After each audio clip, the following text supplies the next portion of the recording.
So we have a cemetery right behind our office, and it's a cemetery honoring African American soldiers who fought in various wars over the last 200 years.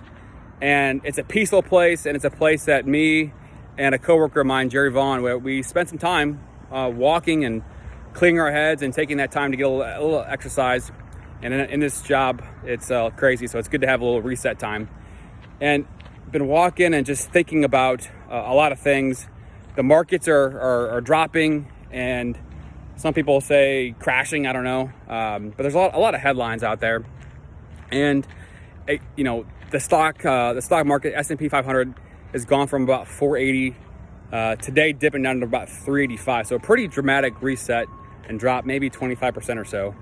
And we've had these over the years. But it got me thinking about 2007, and this is more about psychology behind the markets and what do we do as a retail investor or the layperson out there in the market. And 2007, I just started making decent money in my first job out of college. Started putting money with a financial advisor, and then a couple years later, 08, 09 happened, and the markets just crashed.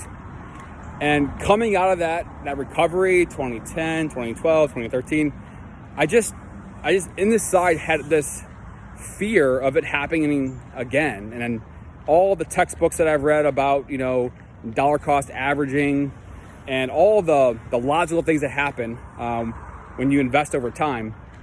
But this was this emotional thing that just held me back from putting more money away. And, I'm in my late 30s now.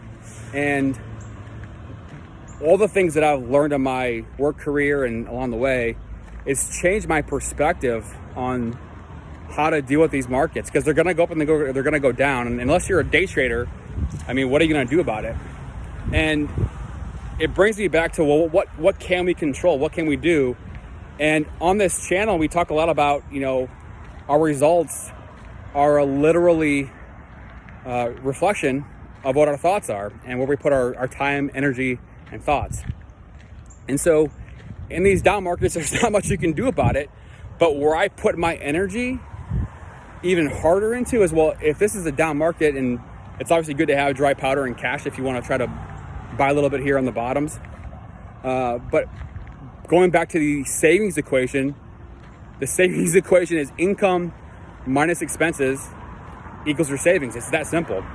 So all this time we focus on expenses and cutting things, but how much time do we actually spend on increasing income? And my partner Mike and I, we have multiple businesses that we run outside of the mortgage industry, and it just reinforces in these times of markets, like, hey, my job right now is to go figure out ways to generate more revenue. And if I can do that, then I'm able to put and plow more money in to the markets during these downtimes. So I'm focusing my mind, my energy on the opportunity, not the fear of what the markets are going to do, because over time it doesn't really matter. So just my two thoughts on the markets today and this gorgeous cemetery here in Kirkwood, Missouri. So hope you all enjoyed this and have a great rest of your week.